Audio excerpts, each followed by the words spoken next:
Alright guys, I know I said I wasn't going to do an update until it was at $10, but we got a little news, and so I want to go over a couple things. MULN squeeze is definitely happening. So, first thing, the news that we got was the MULN battery test. We got preliminary results. Basically, the batteries can hold twice as much energy as the Tesla battery for the same size of battery. And so if you just think about that, like the Tesla car, roughly the same size as a MULN car. So their whole 600 miles per charge. I mean, it's basically already been validated. The only thing that's really left to do, the only thing that they have left to test is to charge the battery, drain the battery, charge the battery, drain the battery over and over and over again. And they're looking for degradation in the ability for the battery to meet its maximum charge after going through multiple charges. I expect good news on this as well. If you look at the lawsuits are all about the Hindenburg report, and mostly it's about the technology. I am a full believer that the technology is there. There's actually a video of Elon Musk where he says, like, oh, if Tesla goes out of business because somebody else comes out and just has a better technology than us for an EV company, that means the world's going to be in a better spot. And, like, he supports that. And so, I don't know, I don't think the battery technology, the company itself, really matters. Like, the squeeze is happening because retail's buying, and they're diluting, and retail's buying. And so, eventually, retail owns 100% of the stock, and the only way that they can stop it from just going up infinitely is to raise the price until retail sells. Let's see here. So,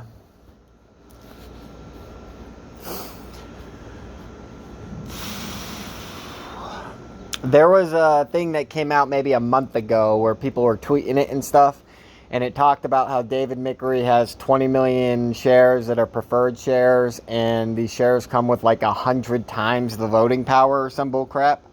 Basically implying that, and if you know what I'm talking about and you read it, this thing said that David Mickery has the right to deny any type of sell. So if somebody tries to buy him out, David Mickery can deny that sell. He doesn't have to sell to them. And a lot of people are acting like, oh, well, he could just sell the company without asking us, or he could just add more dilution without asking us. And that's not what it said. What it said is he can stop a sale from happening. And there are protections for people that invest that stop his majority share voting power to allow him to sell the, like, he can stop a sale from happening, but he can't sell the company without us voting. He can ask for dilution, but he can't give dilution without us voting.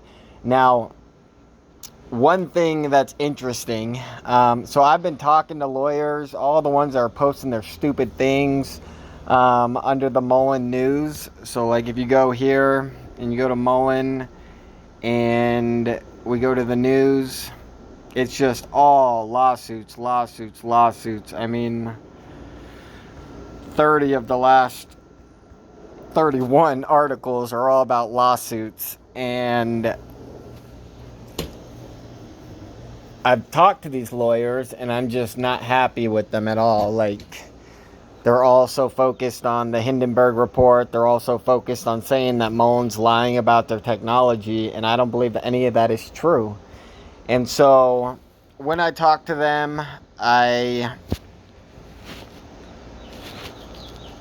basically asked them, like, what's the benefit of doing a class action lawsuit over doing an individual lawsuit or a group of people lawsuit, but not a class action? And they didn't really have an answer for that. And when I tried to tell them that, like, I want to be the lead plaintiff, they said we can, like, try to do it, but there's no guarantees. The courts get to decide. and I'm just not that interested in it. So I think I'm more interested in getting the money from the squeeze and then starting a personal lawsuit with anyone that wants to join me. Whether you've lost money on options, whether you had to bleed and you had unrealized losses before the squeeze, like, I'm going to be accepting all people to join us. And it's basically, our lawsuit's not going to be about him lying about technology. Like, I mean, if you watch David Mickery's YouTube videos 2 months ago, when he was doing interviews, like on Bazinga and stuff, he was very, like, don't buy my stock, like, we're not a successful company. So I don't think they have a very good lawsuit in that sense. Like, I don't think David Mickery has done a lot to overpromise to investors. I haven't seen that at all, and I don't buy it. And so I don't like the way that they're heading into that lawsuit. I don't like nothing about it. So I think I'm going to avoid that whole class action lawsuit, and after I get my money, I'm going to go back and file a legitimate lawsuit for the ability to get discovery and prove that basically, I believe David Mickery, market makers, Hindenburg Report are all working together, and they were trying to get people to stop buying the stock. They were trying to prevent the squeeze. And so I'm interested in that type of lawsuit and that type of market manipulation. So that's not going to happen until after the squeeze. Like, these lawyers just, they're ambulance chasers. They're not serious people. And so I don't mess with non-serious people. What else? If you look at the markets, the indexes are just crashing super hard. I mean, the last 5 days, everything, the Dow Jones, the NASDAQ, the S&P 500 have all hit 52-week lows. That kind of stuff, you don't see that kind of stuff unless a stock is squeezing. And they do this to distract people from what's really happening. And so the fact that the markets crash so hard tells me that the squeeze is imminent. And I am here for it. I am so ready for it. There's a couple other things I wanted to touch on. What was the other thing? Oh, so when I was talking about that David Mickery, it was like people were tweeting some type of screenshot. I can't remember. I'll find it if I need to. But basically, that whole idea that he has supreme voting power, I believe that, I don't know for sure one way or the other, but it feels like, because of how long this has taken. So again, if we look at the last dilution update they gave us, it was from March 28th to March 31st. And they diluted 43 million shares for $140 million. And we haven't got any dilution update from April 1st to today. Now, they only had 50 million shares to, actually no, they had, so we were at 288 million shares when they announced that. So they had 100 million shares that they could ever dilute before they went into their 200 million shares of dilution at the $8.84 exercise price for their warrants. Now, it wouldn't surprise me if it's possible that David Mickery has the voting power to change that number without other people voting. And so it's feeling like, to me, that, like, we were at 288 million shares. I thought we only had to get to 370 million shares before we get to the squeeze. But based off all the math and all the data that we've gotten so far, it seems obvious to me that they have tapped into those 200 million shares of dilution. And even if they have, like, it would suggest that any day now they run out of those shares as well. So I'm pretty happy about all of it. We still have not got a confirmed earnings date. Like, my E-Trade still says estimated May 16th. We've had some Bazinga reports say confirmed May 4th. We had some say confirmed May 13th. Then it updated to May 17th. So right now it's looking like May 17th is probably the most likely date. And here's my thing. They have to announce how much cash they've raised. So, like, They told us a month and a half ago or whatever that they had $60 million cash raised. I'm confident that will be $300 to $500 million cash raised by time they announce or at earnings. So at earnings, they have to tell us exactly how much cash they have. They'll also have to tell us the dilution numbers. And if, at least with the cash raised, we'll be able to extrapolate how much they diluted. But I'm pretty confident we'll get exactly what the dilution numbers actually are. But to be honest, I actually still feel like the squeeze is going to happen before earnings. And so that gives us one more week until earnings. And I'm confident that the squeeze is going to happen before then. At least it's going to start before then. And as far as like price targets, it's so hard to decide. I mean, they've never done a squeeze like this before. Every other squeeze that they ever did, I don't care if you look at GameStop, I don't care if you look at AMC or all the smaller ones that happen, like BBIG, SPRT, all of them really. They all had a buildup in stock price, maybe a small drop, and then a squeeze. Where this is the first squeeze where we're basically at the absolute bottom price before they squeeze. And so I don't know exactly how the math works, but like I'm a firm believer in like the laws of science, and math is nothing but science. And so the whole idea of every action has an opposite and equal reaction, and the whole idea that like if people bought in at $1, at $2, at $3, at $4, and when this starts to go up, like for me, the first 1,000% gains, I don't think anyone's selling. Like maybe some people start selling at once it hits 1,000% gain. So once we're at $10, maybe some people start selling. But I don't think it will be close. Like after the 1,000% gains where nobody's willing to sell, I don't think the amount of people that sell at $10 is going to be close to the amount of FOMO that's coming in to back it up. And so I think like the $1 to $10 is a gimme. And then after that, we actually start like the FOMO dilution battle, find out where retail is going to sell price.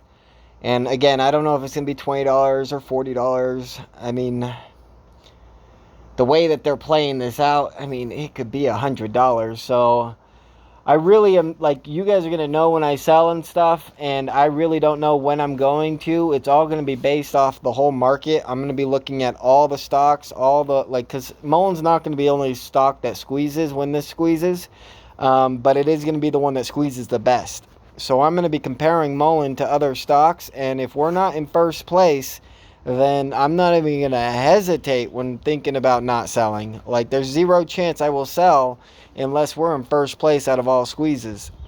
Now, on top of that, I want to talk a little bit about, like, the MOAS and the Great Reset.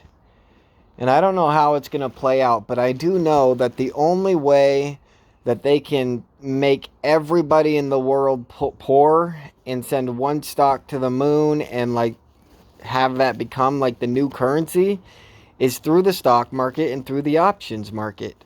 And so like you have to buy a bunch of options, and then you buy all the stock, you're not willing to sell any, and that stock just keeps going up and up and up and up, and every dollar of profit the options make, the market makers lose. Every time the market makers are losing money, they are forced to liquidate other stocks that they own in order to pay us.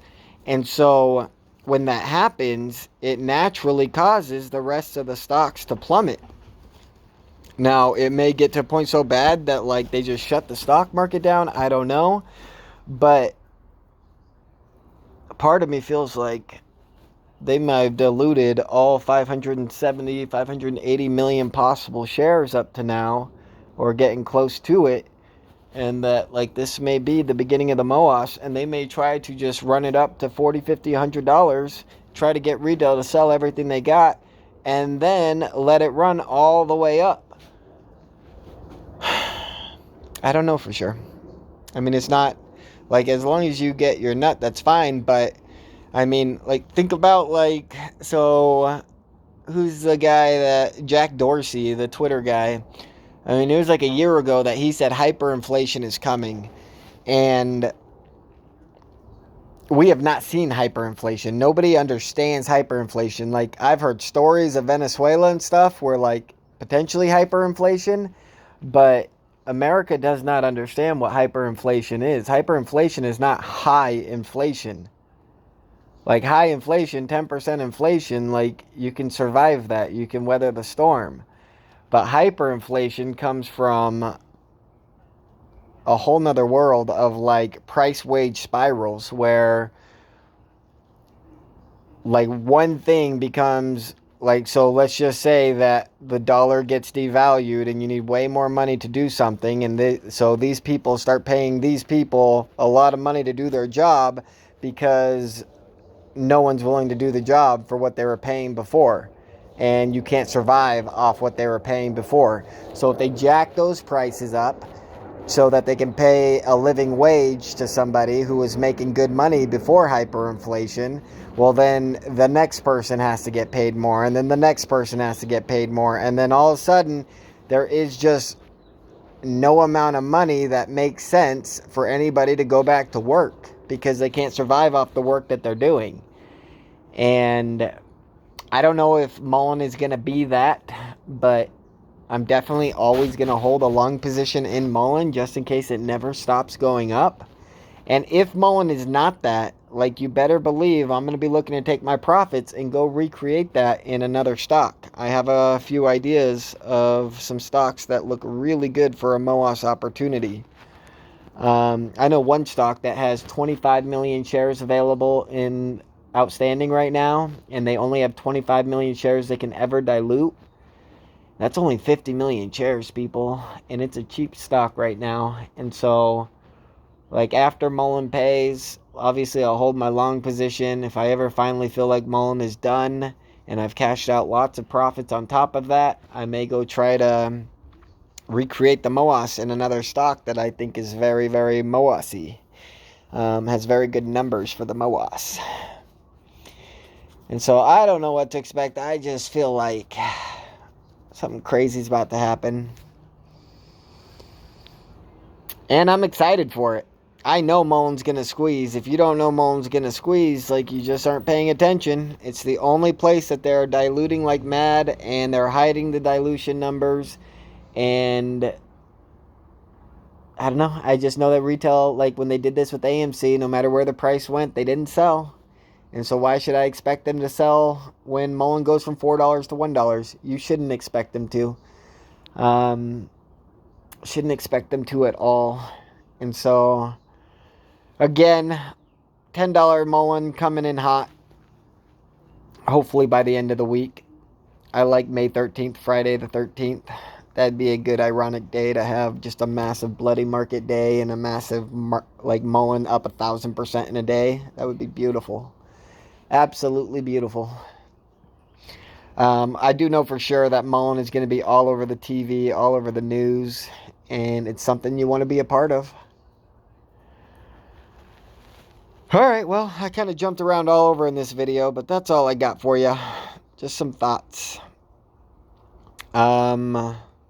If you're thinking about buying options, I strongly recommend buying options. These 250 strikes right here at 5 cents a contract, that's looking beautiful right there.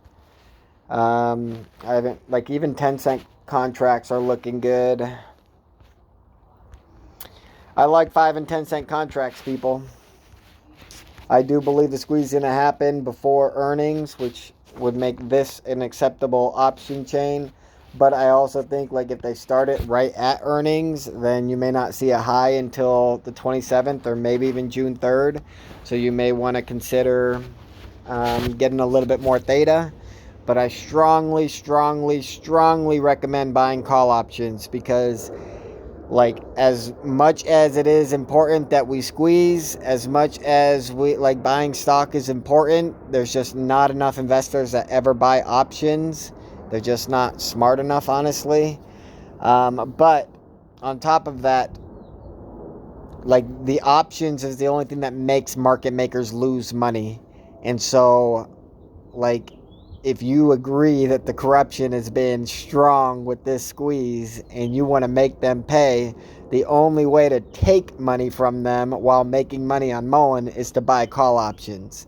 If you just buy stock and the stock goes up, like, the people that bought the call options will be taking money from the rich people, but you won't be. And I think you should at least have some call options, because they're going to make way more money, and they make the market makers bleed. And we want to make them bleed, people. Make them pay for the bullcrap we've had to go through. We should have had $10 a month ago, and then we probably would have never gone over $15. But instead, they want to turn this into a massive squeeze, and they want to, like, destroy the whole market over it. And they want to blame us and say that it's retail diamond handlers that are causing the market to crash. But really, it's them creating dilution wars and not being willing to allow retail to get a win every once in a while. They fight so hard to make sure retail never wins a freaking dollar in their life. And for me, like, if you're going to fight me, I'm going to fight you back twice as hard, and I want to take every dollar that you got. So, those are my thoughts. Buy MULN. It's a sure thing. It's the only sure thing. That's a fact. Good luck, people.